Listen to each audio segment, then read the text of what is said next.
दंडकारण्य के शांत वन में प्रभु श्री राम, माता सीता और लक्ष्मण अपनी पर्णकुटी में तपस्वी जीवन व्यतीत कर रहे थे। वन का वातावरण शांत था, पक्षियों का मधुर स्वर गूंज रहा था, परंतु नियति को कुछ और ही मंजूर था। लंका का राक्षस राजा रावण अपनी बहन शूर्पणखा के अपमान से क्रोधित था।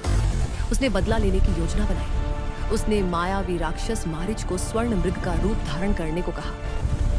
एक दिन माता सीता ने उस अद्भुत स्वर्ण मृग को कुटिया के पास देखा। वह मृग इतना सुंदर, इतना चमकीला था कि मानो स्वयं स्वर्ग से उतरा हो। माता सीता ने प्रेम पूर्वक श्री राम से कहा, प्रभु, यह मृग अत्यंत सुंदर है, कृपया इसे पकड़कर मेरे लिए ले आइए। प्रभु श्री राम मुस्कुराए और लक्ष्मण को सीता की रक्षा का आदेश देकर उस मृग के पीछे वन में चले गए। कुछ समय बाद वन में एक तीखी आवाज गूंजी। हाँ हाँ लक्ष्मण, हाँ सीते। यह आवाज मारीच की थी, जिसने मरते समय राम जी की आवाज में पुकार लगाई। माता सीता चिंतित हो उठी। उन्होंने लक्ष्मण से तुरंत श्री राम की सहायता के लिए जाने को कहा। लक्ष्मण ने बहुत समझाया कि यह अवश्य कोई माया है, परंतु माता के आग्रह पर वे भी वन की ओर चल पड़े। जाने से पहले लक्ष्मण ने कुटिया के चारों ओर एक दिव्य रेखा खींची, लक्ष्मण रेखा, और माता सीता से कहा, माता, इस रेखा के बाहर किसी भी स्थिति में मत जाइए।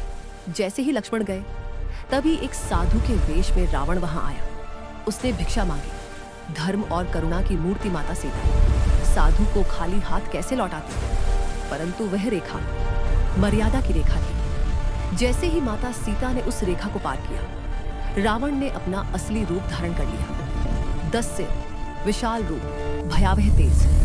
रावण ने माता सीता का हरण किया और अपने पुष्पक विमान में बैठाकर आकाश मार्ग से लंका की ओर उड़ गया।